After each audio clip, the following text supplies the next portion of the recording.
Assalamu alaikum wa rahmatullahi wa barakatuh. Welcome, my dear young learners, my today's session. I hope you all are well at your home and having a good time. My dear young learners, I am Mamunur Rashid, Assistant Teacher English, Shingergari High School, Kishoreganj, Nilphamari. My dear young learners, in my previous class, I tried my level best to give you a clear concern on how to write CV, especially for the student of class 9 to 12.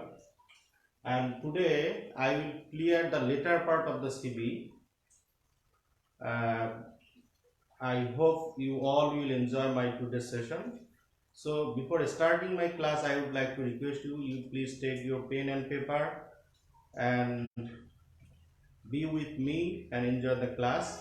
I hope you will share my class to others and also do positive comments for my rectification.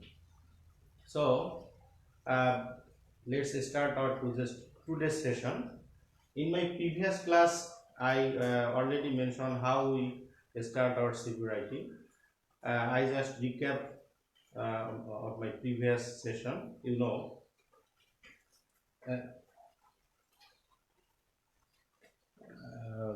My dear learners, it's not an easy task to write a CV. Electricity has gone, so now I would like to on the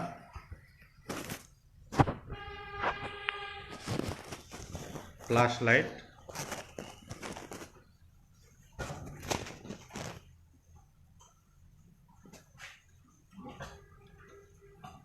Can you see, my dear young learners? I hope you can see.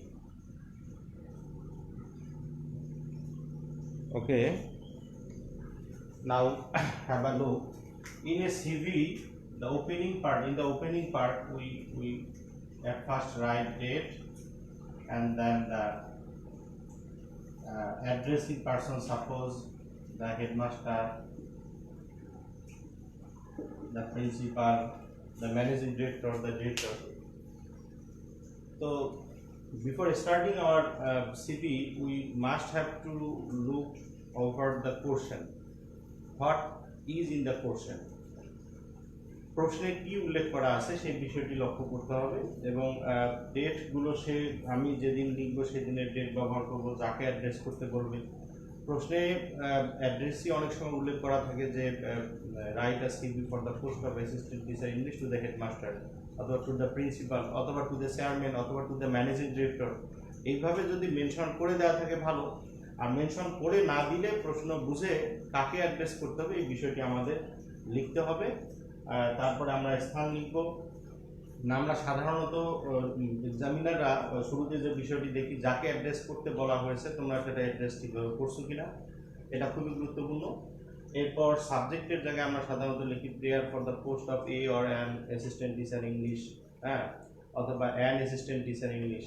তো এই a or অ্যানের ব্যবহারের বিষয়ে সতর্ক থাকতে হবে। পাশাপাশি আমরা যখন মূল বডিটা লিখি, sir in response to your advertisement, আমরা পত্রিকার ডেট দেই, ইভেন্ট পত্রিকা, অর্থাৎ এই সার্কুলারটা কবে প্রকাশিত হয়েছে সেই ডেটটি আমরা দিয়ে থাকি। তো এই বিষয়গুলো মাথায় রাখতে হবে যে সার্কুলারের যে ডেটটা আমরা এখানে ব্যবহার করব সেটি অবশ্যই যেদিন আমি লিখতেছি সেদিন থেকে পূর্বের যে কোনো দিনের ডেট আমরা ব্যবহার করতে পারবো। এই ডেট ব্যবহারের ক্ষেত্রে পত্রিকার নাম যাতে ইনভার্টেড কমার মধ্যে থাকে, এই বিষয়গুলোর ক্ষেত্রে খুব সতর্ক থাকতে হবে। এবং এর আগেও আমি বলেছিলাম যে আমরা একটা ধারণা, সেদিন আমি বলছিলাম যে আমরা ধারণাটা ক্লিয়ার করবো, সেটি হলো যে কীভাবে সিভি এবং কভার লেটারের মধ্যে যে একটা ডিফারেন্স আছে সেই বিষয়টি আমি আমার প্রিভিয়াস ক্লাসে বলেছিলাম। যে কভার লেটার শিক্ষার্থীর হাতের লেখা অনুসারে এটি ভেরিফাই অর্থাৎ ডিফারেন্ট হতে পারে। কারো হাতের লেখা অনেক বড়, সে চাইলেও কভার লেটার এক পৃষ্ঠায় শেষ করতে পারতেছে না, অথবা একাধিক পৃষ্ঠায় যাচ্ছে, এটা হতে পারে। সেক্ষেত্রে আমি মনে করি যে শিক্ষার্থীদেরকে এই ব্যাপারে আমরা রেস্ট্রিকশন দেওয়া জুলুম হবে। তবে কভার আমরা সিভি যে বিষয়টি বলে থাকি, নাম, বাবার নাম, মায়ের নাম, শিক্ষাগত যোগ্যতা, এই বিষয়গুলো যাতে এক পৃষ্ঠায় লিখতে পারো বা লেখা হয়ে যায় সেই বিষয় সম্পর্কে সেই বিষয়টি সম্পর্কে আমাদের খুবই সতর্ক দৃষ্টি রাখতে হবে। এবং এটা কিন্তু প্রশ্নেও উল্লেখ করা থাকে যে your CV should not exceed 1 page, এই কথাটা উল্লেখ করা থাকে। তো কভার লেটারের ব্যাপারে সেটি থাকে না। তো শিক্ষার্থী বন্ধুরা, আজকে আমি যেটি তোমাদেরকে মূলত দেখাবো যে আমরা পরীক্ষায় কোন প্রশ্নের জন্য আসলে কোন কোন শিক্ষাগত যোগ্যতাগুলো আমরা সাধারণত মেনশন করব। এবং আরেকটি বিষয় আমি ওই যোগ্যতা মেনশনের আগে একটু বলে নিতে চাই, সেটি হলো যে আমরা অনেক ক্ষেত্রে যে বিষয়টি শিক্ষার্থীদের মানে ভুল দেখি সেটি হলো যে নামটি মেনশন করে দেয়া থাকে পরীক্ষায় সেই নামটি তারা ব্যবহার করে না, নিজেদের মতো নাম ব্যবহার করে। এই কাজটি আমি অনুরোধ করবো শিক্ষার্থীদের, মেহরবানি করে তোমরা এই কাজটি করবে না। পরীক্ষায় যদি নাম উল্লেখ করা থাকে প্রশ্নে, সেই নামটি অবশ্যই অবশ্যই প্রার্থীর নামের জায়গায় ব্যবহার করতে হবে। পাশাপাশি বয়সের ক্ষেত্রে এখানে আমরা যখন খাতা দেখি এখানে খুব বড় ধরনের একটি গ্যাপ তৈরি হয়ে থাকে। আমরা সাধারণত দেখি অনেকেই নিজের জন্মসালটাকে তার নির্ধারিত বয়স হিসেবে দিয়ে দেয়, কিন্তু যদি শিক্ষাগত যোগ্যতা মাস্টার্স পাস হয় সেক্ষেত্রে তো বয়সের সাথে ওটার সামঞ্জস্য হবে না। তো আমি ইনশাল্লাহ আজকে দেখাবো কিভাবে আমরা বয়সের সাথে এই সামঞ্জস্যটা করব। তো আমরা দেখে নিই আগে যে এডুকেশনাল কোয়ালিফিকেশন গুলো কি হবে।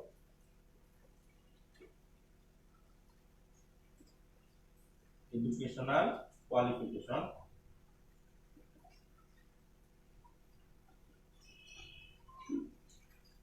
এডুকেশনাল কোয়ালিফিকেশন গুলোর জন্য প্রথমে আমি একটা সব লিখে দিচ্ছি।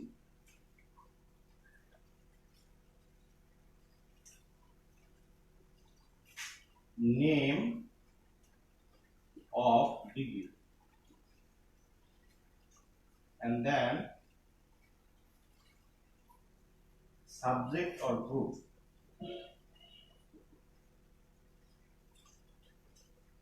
subject or group, and then board or university, and then passing year,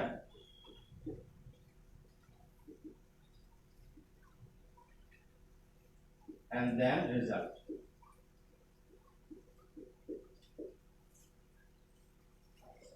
এখন শিক্ষার্থী বন্ধু একটু খেয়াল করো, আমরা যদি সাপোজ এমন হয় যে আমি একটু লিখে নিই, হলো যদি এমন হয় যে অ্যাসিস্ট্যান্ট টিচার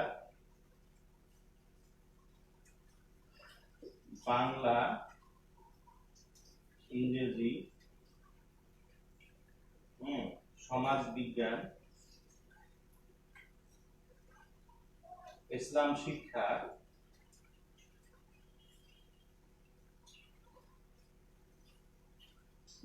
ইতিহাস,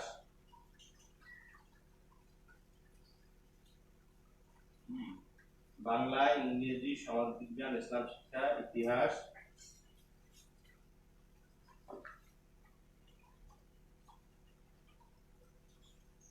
তারপর যদি এমন হয়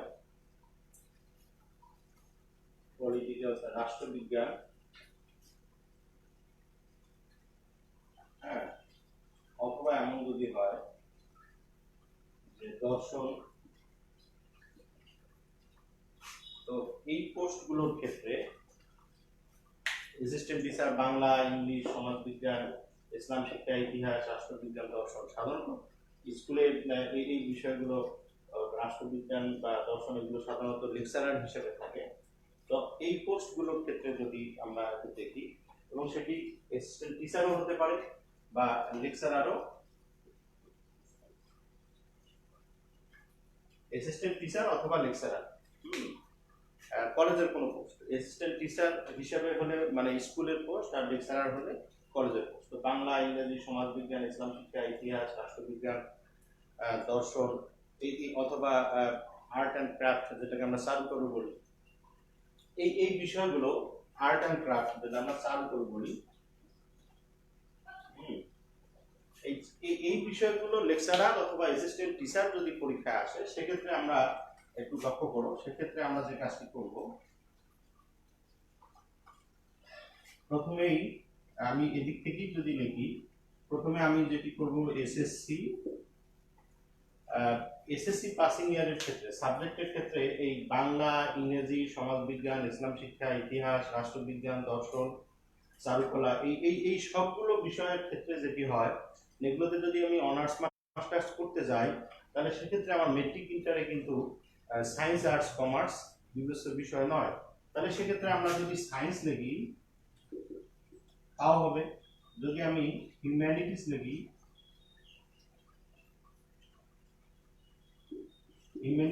তাও হবে, অথবা কমার্স লিখিও। তাহলে আমরা এখানে সায়েন্স, আর্টস, কমার্স যে কোনো একটি মানে গ্রুপের নাম এখানে আমরা লিখলেই হবে।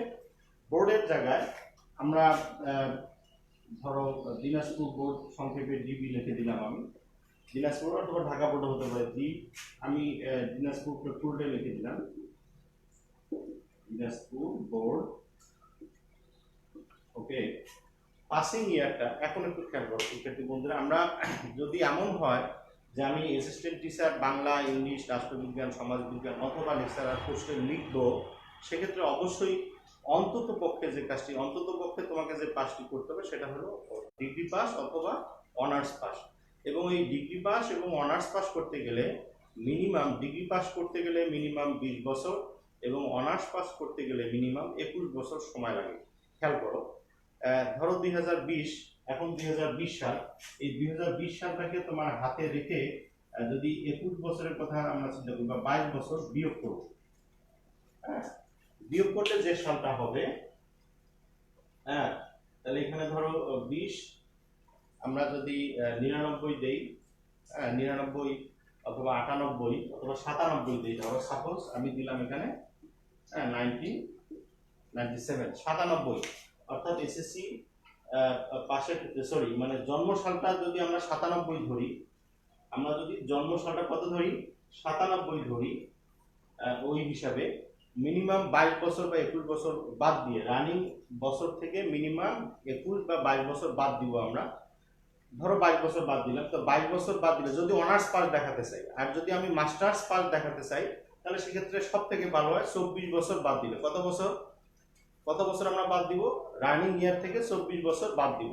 তো 24 বছর বাদ দিলে, সাপোজ যদি আমি আমার জন্ম সালটা 1996 দেখাই, তাহলে 96 থেকে আবার যদি আমি 15 যোগ করি, তাহলে কত হচ্ছে, বা ধরো 95, ধরো 95 যদি হয় সেক্ষেত্রে 5, আর এদিকে হলো 2010, অর্থাৎ 15 বছর বয়সে আমরা সাধারণত 14-13 হতে পারে, তবে 13 সাধারণত হয় না, 15-16 এর মধ্যেই মেট্রিক পাস করে। তাহলে আমরা 2000, তাহলে আমাকে ওখানে জন্ম সালটা দিতে হবে 1995 দিলে আমার তখন এখানে মেট্রিক পাসটা হবে 15 বছরে 2010। এন্ড রেজাল্ট যেহেতু জিপিএ, তো আমরা ধরো 5.00 ব্র্যাকেটে আমরা A+ দিয়ে দিলাম। তাহলে এই গেল একটা। এবং আমি আবারও বলি, এসএসসি আমরা সায়েন্স, আর্টস, কমার্স যে কোনো একটি লিখতে পারবো। বোর্ড লিখলাম, তারপর পাসিং ইয়ারটা আমি 2010 দিলাম। এবং এই কেন দিলাম, যে আমরা 2010 থেকে 15 যোগ করলে হচ্ছে বিয়োগ করলে 1995 হচ্ছে। তাহলে তার মানে হচ্ছে যে আমার জন্ম সালটা 1995 হলো। এরপরে যদি আমি এইচএসসির ক্ষেত্রে চিন্তা করি,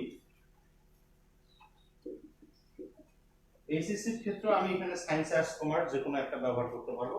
তবে খুব সতর্ক থাকতে হবে, মাথায় রাখতে হবে, কেউ যদি এসএসসিতে সায়েন্স লেখে, তাহলে সেক্ষেত্রে ইন্টারমিডিয়েটে সে কমার্স, সায়েন্স, হিউম্যানিটিস তিনটাই লিখতে পারবে। অর্থাৎ সায়েন্স থেকে একটি স্টুডেন্ট ইন্টারমিডিয়েটে গেলে কমার্স অথবা আর্টস অথবা সায়েন্স যে কোনোটা সে চুজ করতে পারে।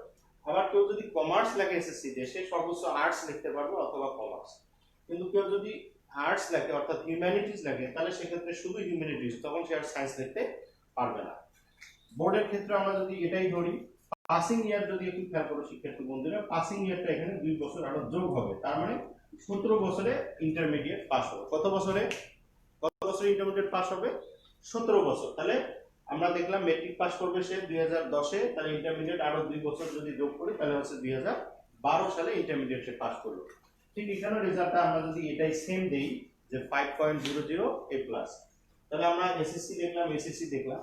এরপরে আসো, যেহেতু এই বিষয়গুলো সাধারণত মানে আর্টসের বিষয়, ব্যাচেলর অফ আর্টস, এই যে বিষয়গুলো বাংলা, ইংলিশ, সমাজবিজ্ঞান, এগুলো ব্যাচেলর অফ আর্টস, সেক্ষেত্রে আমরা চাইলে এখানে আমরা অনার্স হিসাবে লিখবো B A, bachelor of arts, bachelor of arts.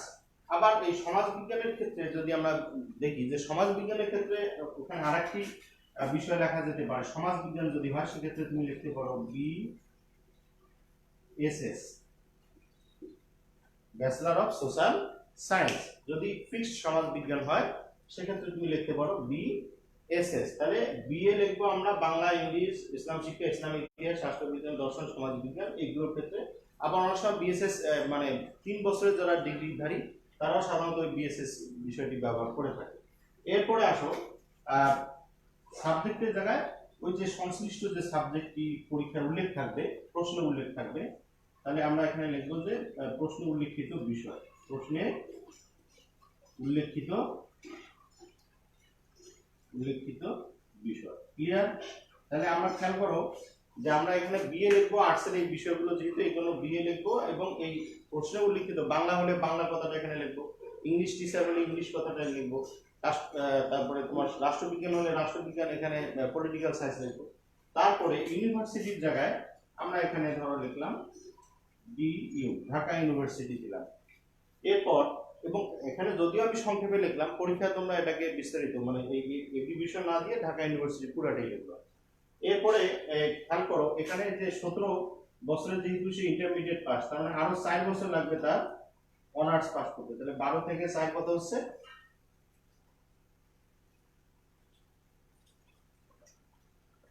তাহলে 21 বছরে, অর্থাৎ 2016 সালে সে কি পাস করলো? অনার্স পাস করলো 4 বছরের ব্যবধানে। এবং এক্ষেত্রে যেহেতু সিজিপিএ রয়েছে, তাহলে সেক্ষেত্রে আমরা সিজিপিএ 3.30 দিলাম। অথবা চাইলে তুমি এখানে first class, second class, third ক্লাসও দিতে পারো। তাহলে একটু খেয়াল করো, আমরা প্রথমে যদি অ্যাসিস্ট্যান্ট টিচার, ইংলিশ, বাংলা, তারপরে ইসলাম শিক্ষা, ইসলামের ইতিহাস, সমাজ বিজ্ঞান এই বিষয়গুলোর কথা বলি, এগুলোর ক্ষেত্রে আমরা বিএ অথবা সমাজ বিজ্ঞান হলে বিএসএস ও লিখতে পারি। আর বিষয়টির নাম এখানে উল্লেখ করব বোর্ড, এবং এখানে আমরা 21 বছর দেখাবো। কত বছর? 21 বছরে সে অনার্স পাস করবে। এবার আসো, যদি মাস্টার্স পাস দেখাই আমি, এবং সেটা যদি প্রশ্নেই উল্লেখ করা থাকে যে suppose you finished your graduation on English, master graduation on English, যদি প্রশ্নেই সেটি উল্লেখ করা থাকে তাহলে তো অবশ্যই মাস্টার দেখাতে হবে। সেক্ষেত্রে আমি এখানে লিখবো M A, masters of arts. And সেক্ষেত্রে যে প্রশ্ন উল্লেখিত বিষয় বোর্ড ইন ভার্সিটি একই দিব, এবং এখানে মাস্টার্সটা আরো 1 বছর সময় লাগবে। অর্থাৎ মাস্টার্স পর্যন্ত যদি আমাকে দেখাতে হয় তাহলে 22 বছরে একজন শিক্ষার্থী মাস্টার্স পাস করে, যদি সেশন না থাকে। আর সিজিপিএ এর ক্ষেত্রে সিজিপিএ আমরা ধরো একই দিলাম যে 3.30। তাহলে একটু খেয়াল করে শিক্ষার্থী বন্ধুরা যে আমরা এখানে আর্টস এর বিষয়গুলোর জন্য বিএ, তারপরে এমএ ব্যবহার করলাম। এখন যেহেতু আমি শিক্ষকতা করব, আমি আবার বলতেছি, যেহেতু আমি শিক্ষকতা পোস্টের জন্য অ্যাপ্লাই করতেছি, সেক্ষেত্রে আমরা এখানে অতিরিক্ত 2টা যোগ্যতা অ্যাড করে দিতে পারি যদি সময় থাকে।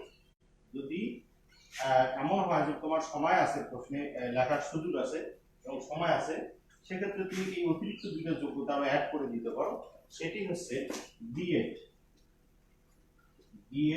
এবং এটি আবারও বলতেছি যে বিএড কি লিখতেই হবে, নট নেসেসারি, কিন্তু লিখতে পারলে ভালো, যেহেতু শিক্ষকতা পেশা এবং হাতে যদি সুযোগ থাকে, সময় থাকে, তাহলে আমরা বিএড লিখবো। এবং প্রশ্ন উল্লেখিত বিষয় ধরো আমি ওই বিষয়গুলো দিতে পারি, অথবা চাইলে আমি শুধু সরাসরি এডুকেশন, এডুকেশনের উপর আমি বিএড করেছি, ধরো ব্যাচেলর অফ এডুকেশন। এরপরে আমরা ঢাকা ইউনিভার্সিটি, এবং বিএড করতে এখানে 1 বছর সময় লাগে, তাহলে ধরো 18, তার মানে 23 বছর বয়সে সে বিএড করবে। এখন আসো যে একজন শিক্ষার্থী কেউ যদি বিএ পাস করে, বিএর পরে এসে মাস্টার্স না করেও কিন্তু বিএড পাস করতে পারে। তাহলে বিএ পাস করলে যে কেউ বিএড এ ভর্তি হতে পারে বা পারবে। সেক্ষেত্রে যদি তুমি মাস্টার্স না যাও, এখানে বিএর পরে বিএড দাও, তাও হবে। আর যদি মাস্টার্স দাও তাহলে মাস্টার্সের পরে বিএড এর সালটা। এবং সেটা আগেই বলে নিচ্ছি, যেহেতু আমি শিক্ষকতা পেশার জন্য অ্যাপ্লাই করছি, আমার শিক্ষকতা যোগ্যতাটা কেমন হবে সেটা কিন্তু পোস্টের উপর নির্ভর করবে, এবং সেই অনুসারে যোগ বিয়োগ করেই আমার জন্মসালটা লিখতে হবে। জন্মসালটা হুট করে ওখানে ফিক্সড লেখা যাবে না, যেহেতু আমার অলরেডি এখানে কত বছর সময় লাগলো, বিএড যেহেতু আমি লিখলাম অলরেডি আমার কত বছর লাগলো? 23 বছর লাগলো। এবার আসো আরেকটি যোগ্যতা বর্তমানে যেটি না হলে আমাদের শিক্ষা বান্ধব সরকারকে আমরা ধন্যবাদ দিই যে বর্তমান শিক্ষা বান্ধব সরকার আমাদের জন্য একটি বড় সুযোগ তৈরি করে দিয়েছে, সেটি হলো NTRCA, national teacher registration and certification authority. এই একটি প্ল্যাটফর্ম যেটি সারা বাংলাদেশে যোগ্য শিক্ষক নিয়োগের ক্ষেত্রে একটি বড় ভূমিকা রাখছে এবং তাদের সুফল হিসাবে আমরাও নিয়োগ পেয়েছি। সেখানে মেধার মূল্যায়নটাই এখন NTRCর মাধ্যমে বাংলাদেশ পাচ্ছে। তা আশা করব এটি অব্যাহত থাকবে এবং সরকারের জন্য আমি আমার ক্লাসের মাধ্যমে আন্তরিক মোবারকবাদ এবং ধন্যবাদ জ্ঞাপন করি। তো সেই NTRCA এই বিষয়টিও আমাকে এখানে উল্লেখ করতে হবে। আমি আবারও বলতেছি যে যদি হাতে সময় থাকে তাহলে আমরা এই যোগ্যতাটাকে অতিরিক্ত যোগ্যতা হিসেবে এখানে উল্লেখ করতে পারবো। NTRCA সেক্ষেত্রে ফিক্সড যে বিষয়ে তুমি NTRCA করেছো অর্থাৎ মানে নিবন্ধন করেছো, যেমন ধরো ইংলিশ যদি পরীক্ষায় ইংলিশ আসে যে ইংলিশ টিচার, তাহলে ইংলিশ হবে, বাংলা আসলে বাংলা টিচার, ইসলাম শিক্ষা আসলে ইসলাম, মানে এখানে যে বিষয় শিক্ষক হবে NTRCA কথাটা সেই বিষয়েরই হবে। আর বোর্ডের জায়গায় আমরা এখানে সরাসরি NTRCA লিখবো। এরপরে খেয়াল করো NTRCA পরীক্ষা যেটি হয় সেটি কিন্তু BA পাস করার পর আমি অর্থাৎ 16 সালের পরে আমি যে কোনো সময় দিতে পারি এবং NTRCA পরীক্ষাটা সাধারণত বছর এটা হলো আপনার চাকরির পরীক্ষা। এই পরীক্ষাটা হচ্ছে চাকরি, আর এই বিএড পরীক্ষাটা হচ্ছে প্রফেশনাল, আর এগুলো হচ্ছে একাডেমিক। MA পর্যন্ত হচ্ছে, তাহলে এই MA পর্যন্ত এই অংশটা হলো একাডেমিক, এটি হলো প্রফেশনাল, আর এটি হলো চাকরি। এই চাকরির পরীক্ষা বছরে NTRC যতবার চাই নিতে পারে। এই জন্য 16 সালের পরে যদি আমি 17 সালেও NTRCA পাস দিই সমস্যা নেই, 18 সালেও যদি NTRCA পাস দিই সমস্যা নেই। ক্লিয়ার বিষয়টি? তো আমি ধরো মানে ওইভাবে না করে আমি সরাসরি আরেক বছর পিছিয়ে দিলাম, যেহেতু আমার 20 সাল পর্যন্ত সময় আছে, তো আমি এখানে 19 সাল দিলাম, তার মানে এটা 25 বছরে আমি দেখালাম। কিন্তু আমি চাইলে 16 অর্থাৎ 2016 পরে যে কোনো সময় আমি NTRCA পাসটাকে দেখাতে পারবো। ক্লিয়ার কিনা বিষয়টি খেয়াল করো? 2016 পরে আমি NTRCA পাস যে কোনো সময় দেখাতে পারবো। তবে যদি আমার মানে সুযোগ থাকে তাহলে আমি একেবারে ধারাবাহিকভাবে দেখালাম, দেখতেও ভালো দেখাবে। তাহলে খেয়াল করো 25 বছর আমি NTRCA পর্যন্ত যদি এই যোগ্যতাটাকে লিখি তাহলে আমার 25 বছর সময় দেখাতে হবে। কত বছর দেখাতে হবে? 25 বছর। তাহলে ঠিক ওই 25 বছর থেকে আমি 2000 সাল থেকে 25 বিয়োগ করলে যে সালটা হবে সেই সালটা আমার জন্মসাল হবে। তাহলে ধারাবাহিকভাবে মেট্রিক পাস হবে 15 বছর, ইন্টারমিডিয়েট 17 বছরে, অনার্স 21 বছরে, মাস্টার্স 22 বছর, বিএ 23 বছর এবং সরি এটা 25 না, এটা 24 হবে, 24 বছরে। তাহলে এখন বিএডটাও আমরা সেক্ষেত্রে রেজাল্টের জায়গায় আমি ফার্স্ট ক্লাস লিখতে পারি, ফার্স্ট ক্লাস।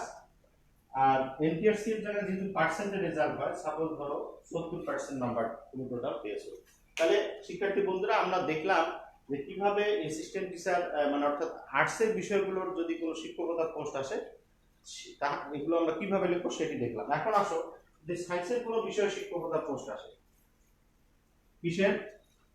সায়েন্সের কোনো বিষয়ের যদি শিক্ষকতার কোনো পোস্ট আসে, যেমন ধরো গণিত, বিজ্ঞান, জীববিজ্ঞান, ভৌত বিজ্ঞান,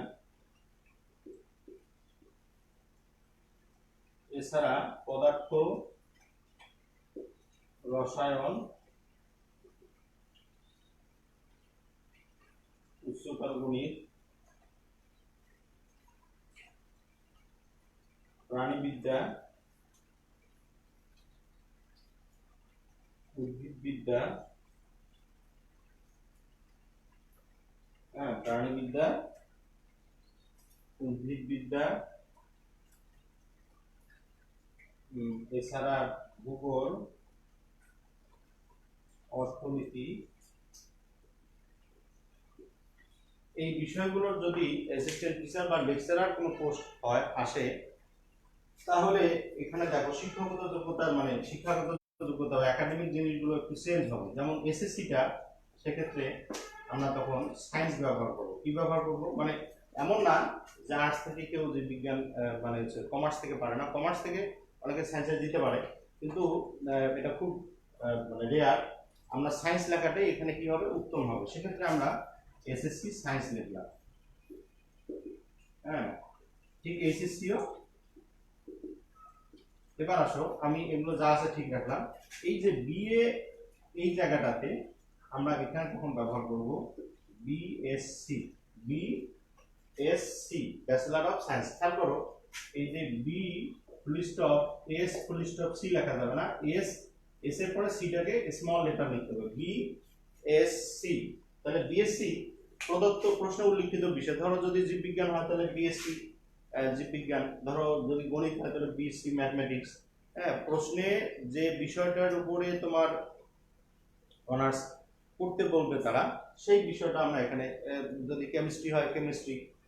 এরপরে আসো, তাহলে এটা গেল বিএসসি, আর এখানে হবে তখন সেটা এমএসসি। কি হবে, এমএসসি। শিক্ষকতা পোস্টের কথা তো আমি বললাম, যেহেতু শিক্ষকতা পোস্টের কথা বলছি আমি, সেক্ষেত্রে আমরা বিএড এনটিআরসি একই লাগবে। এখন ইংলিশের জায়গায় আমি তো এখানে ধরো সাপোজ ইংরেজি বিষয়ের জন্য ইংলিশ লিখলাম, যদি বাংলা আসে সরি মানে গণিত আসে ম্যাথমেটিক্স, তাহলে আমি লিখলাম ম্যাথমেটিক্স। তারপরে সায়েন্স যদি হয় তাহলে লিখলাম সায়েন্স। তারপরে যদি হায়ার ম্যাথ হয় তাহলে আমি এখানে লিখবো হায়ার ম্যাথ। তাহলে যেটাই থাকুক এনটিআরসি সেই বিষয়টি আমরা উল্লেখ করব। এভাবে করে যদি আমরা সায়েন্সের বিষয় খেয়াল করি, যে সায়েন্সের যে বিষয়গুলো আছে সেগুলোর ক্ষেত্রে আমরা তাহলে এখানে এই পয়েন্ট দুটো চেঞ্জ করব, বিএসসি এমএসসি, বিএসসি এমএসসি। এবার আসো, যদি কমার্সের কোনো বিষয় আসে পরীক্ষায়, কমার্স রিলেটেড কোনো বিষয় যদি হয়, যেমন ধরো হিসাব বিজ্ঞান, হ্যাঁ, তারপরে ব্যবস্থাপনা, তারপর ফিনান্স ব্যাংকিং,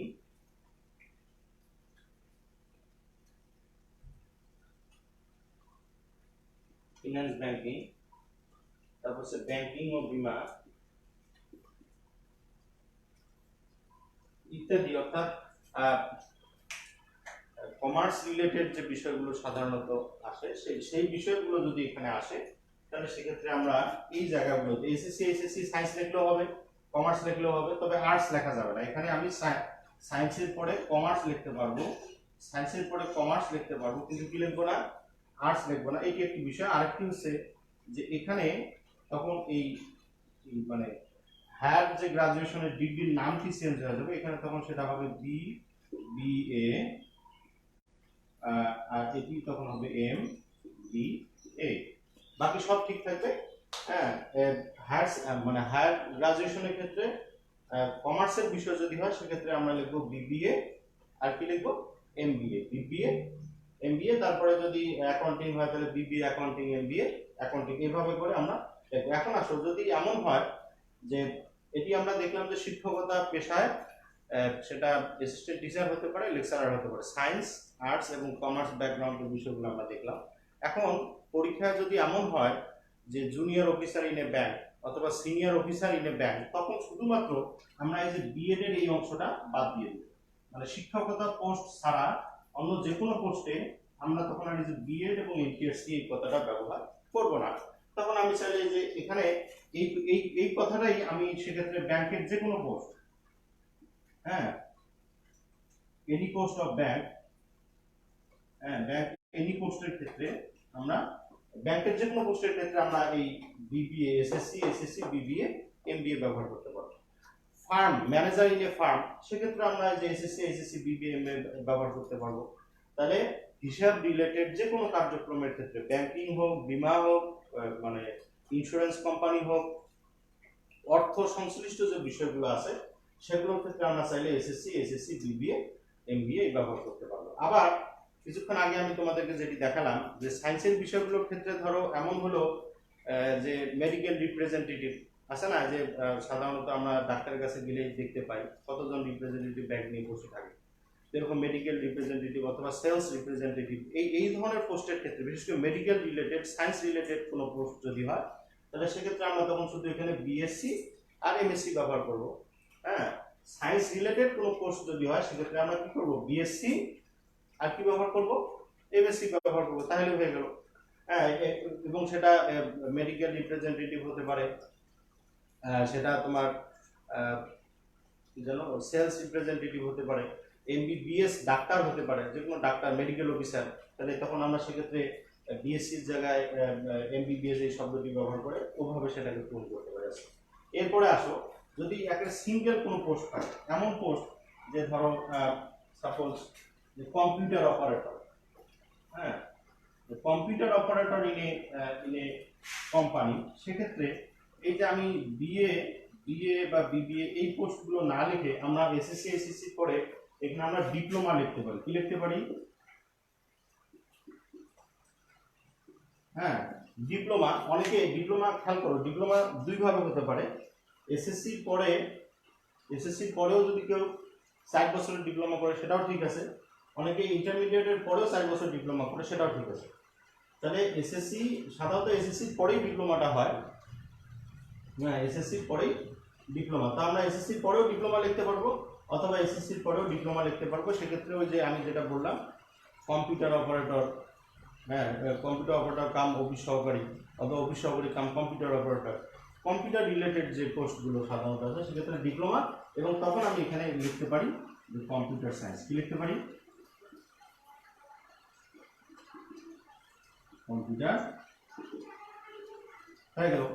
হ্যাঁ, তাহলে এটা হলো এসএসসি এসএসসির পরে আমরা ডিপ্লোমা দিলে কম্পিউটার রিলেটেড যে পোস্টগুলো আছে সেগুলো আমরা ডিপ্লোমা দিয়ে মানে কমপ্লিট করতে পারবো। এবার আসো, যদি এমন হয় যে অ্যাসিস্ট্যান্ট লাইব্রেরিয়ান, যেটি আমাদের স্কুলে আছে, মানে স্কুলের পোস্টগুলোতে আমরা দেখি, অ্যাসিস্ট্যান্ট লাইব্রেরিয়ানের ক্ষেত্রে মিনিমাম ডিগ্রি পাস করতে হবে প্রথমত। তাহলে আমরা ডিগ্রি পাস, সেখানে আমরা বিএ লিখলাম, যে বিএ সাপোজ জেনারেল,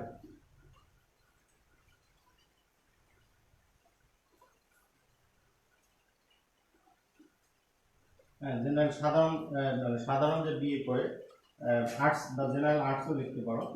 দিয়ে এখানে আমরা বোর্ড, ধরো আমি ন্যাশনাল ইউনিভার্সিটি দিলাম। এরপরে পাসিং ইয়ার এখানে আমরা 3 বছর দেখাতে পারি সর্বনিম্ন। তাহলে 12 থেকে 15 ধরো, অর্থাৎ 20 বছর, 12, 13, 14, 15। আচ্ছা, এরপরে এখানে আমরা ধরো ফার্স্ট ক্লাসে দিতে পারি। হ্যাঁ, এরপরে যেটি করতে হবে, এই ডিপ্লোমাটা 1 বছরের ডিপ্লোমা দেখাতে হবে। মানে অ্যাসিস্ট্যান্ট লাইব্রেরিয়ান যদি হয় সেক্ষেত্রে কয় বছরের ডিপ্লোমা? ডিপ্লোমা দুটো হতে পারে। সার্টিফিকেট কোর্স হয় 6 মাসের। কয় মাসের? সার্টিফিকেট যে কোর্সগুলো হয়, যেমন অ্যাসিস্ট্যান্ট টিচার কম্পিউটার, যেটা আমাদের এখন তথ্য প্রযুক্তি টিচার হিসেবে আছে, যদিও এখন সেটি 4 বছর ছাড়া হচ্ছে না, কিন্তু একটা সময় এটি ডিগ্রি পাস করার পরে কেউ যদি সার্টিফিকেট কোর্স ইন কম্পিউটার করতো 6 মাসের, তখন এখানে 6 মাস লেখা মানে থাকতে হতো। তো 6 মাসের করেও সে মানে অ্যাসিস্ট্যান্ট টিচার আইসিটি হতে পারতো। তো আমরা ওইদিকে যাচ্ছি না, আমরা যেটা বলছিলাম যে অ্যাসিস্ট্যান্ট লাইব্রেরিয়ানের ক্ষেত্রে তখন আমরা ডিপ্লোমা, এখানে আমরা লিখবো library science, LS library science. তারপরে ধরো এটাও ন্যাশনাল ইউনিভার্সিটি, এবং এই ডিপ্লোমাটা কয় বছরের? 1 বছরের। কয় বছরের? এই ডিপ্লোমাটা হয় 1 বছরের। এখানেও ধরো ফার্স্ট ইয়ার দিলাম। তাহলে লাইব্রেরি সায়েন্সের ক্ষেত্রে আমরা মিনিমাম ডিগ্রি পাস দেখাবো। কি পাস দেখাবো? মিনিমাম ডিগ্রি পাস দেখায় তারপরে আমরা ডিপ্লোমা। এবং লাইব্রেরির ক্ষেত্রে যে সায়েন্স আর্টস কমার্স কোনো বিষয় না, তবে আর্টস হলে ভালো হয়। আর ডিপ্লোমা দেখাবো। এরপরে আমি বললাম কম্পিউটার টিচারের ক্ষেত্রে, তো বললাম যে কম্পিউটার টিচারের ক্ষেত্রেও আমরা বিএ পাস দেখানোর পরে ডিপ্লোমা দিয়ে লাইব্রেরি সায়েন্স, তাও হবে, সরি কম্পিউটার সায়েন্স। যদি অ্যাসিস্ট্যান্ট টিচার আইসিটি তথ্য যোগাযোগ প্রযুক্তি আসে, তাহলে সেক্ষেত্রে আমরা এসএসসি বিএ, তারপরে ডিপ্লোমা কম্পিউটার সায়েন্স, এটা হতে পারে। অথবা এসএসসির পরে সরাসরি ডিপ্লোমা, তখন 4 বছর। তাহলে দুইটা হতে পারে, ডিপ্লোমা 4 বছর দিয়েও অ্যাসিস্ট্যান্ট টিচার কম্পিউটার হতে পারবে, আবার এসএসসি দিয়ে ডিপ্লোমার পরে 1 বছরও যদি আমরা দিয়ে কম্পিউটার টিচার দিতে পারি তাও হবে। তাহলে শিক্ষার্থী বন্ধুরা, আমরা মোটামুটি বিভিন্ন পোস্টের শিক্ষাগত যোগ্যতাগুলো কি হবে সেটি আমরা জানলাম। এবং এটি খুবই গুরুত্বপূর্ণ যে বিষয় রিলেটেড পোস্ট যদি না হয়। এখন ধরো যে এমন হচ্ছে পরীক্ষায় যে অ্যাসিস্ট্যান্ট টিচার ইংলিশ চাইছে, এখন তুমি দেখলা যে বিএসসি ইংলিশ, তাহলে তো এটা কেমন হয়ে গেল না? বিএসসি এই শব্দটি, এমএসসি এই শব্দটি ব্যবহার হবে সায়েন্স রিলেটেড যে কোনো বিষয়ে অনার্স মাস্টার যখন দেখাবা তখন। আবার বিবিএ এবং এমবিএ অথবা বিবিএস অথবা এমবিএস। ডিগ্রি যারা পাস করে তারা হচ্ছে বিবিএস অথবা এমবিএস বলি আমরা। তো বিবিএস এমবিএসটা হচ্ছে অথবা বিবিএ এমবিএ এগুলো হচ্ছে কমার্স রিলেটেড যে বিষয়গুলো আছে সেগুলোর ক্ষেত্রে, এবং বিএ এমএ হচ্ছে আর্টস রিলেটেড বিষয়গুলোর ক্ষেত্রে। পাশাপাশি কিছু পোস্ট আছে যেখানে এসএসসি এসএসসির পরে বিএ ডিপ্লোমা লেখাই লাগবে না। যেমন ধরো এমন হলো যে অফিস অ্যাসিস্ট্যান্ট, তো এটা তো শুধু এসএসসি পাস, তাহলে তুমি সায়েন্স আর্টস কমার্স যা দাও তাই হবে, তখন আর সমস্যা নেই। হ্যাঁ, অথবা আরও কিছু পোস্ট আছে হোটেল বয়, সেটা তো মাত্র জেএসসি পাস, তখন তুমি নিজের জন্মসাল এবং নিজের পাসিং ইয়ারও ব্যবহার করতে পারবে। তার মানে প্রশ্নের উপর নির্ভর করে এই শিক্ষাগত যোগ্যতাগুলো কি হবে, চেঞ্জ হবে। এবং আমি যে কথাটি পূর্বেও বলেছি যে আমরা সিভি লেখার ক্ষেত্রে কভার লেটারের পরে সিভি লেখার ক্ষেত্রে এক পৃষ্ঠায় শেষ হতে পারে এরকম পয়েন্টগুলোই আমরা ব্যবহার করব। অতিরঞ্জিত অতিরিক্ত কোনো পয়েন্ট দিয়ে এক পৃষ্ঠায় শেষ করতে পারবো না, এরকম যাতে না হয়। প্রয়োজনে এই যে আমি কিছুক্ষণ আগে যেটি দেখালাম এনটিআর সিবিএর, এটি হচ্ছে অতিরিক্ত যোগ্যতা। যদি তুমি এক পৃষ্ঠায় এটিকে শেষ করতে পারো তাহলে লিখবা, না হলে এটি লেখার নেসেসারি নেই। যেমন ধরো ন্যাশনালিটি, রিলিজিয়ন, এই ধরনের পোস্ট মানে পয়েন্টগুলো, এগুলো অতটা নেসেসারি না যতটা পার্মানেন্ট অ্যাড্রেস নেসেসারি, হ্যাঁ, যতটা এডুকেশনাল কোয়ালিফিকেশন নেসেসারি। তাহলে পরীক্ষায় এগুলো নেসেসারি বুঝে ওই পয়েন্টগুলো তোমরা ইনক্লুড করবা, এবং আমার বিশ্বাস তোমরা যদি এভাবে ইনক্লুড করো একটি সুন্দর সিভি আমাদেরকে উপহার দিতে পারবা। So thank you watching my today's session. I hope you have got enough clarification or clear idea about how we add the educational qualification in a CV. And thank you enjoying my class. I hope you will share my class to others, and I will come back again another day on another new topics. Till then, be safe and sound. Assalamu alaikum wa rahmatullah.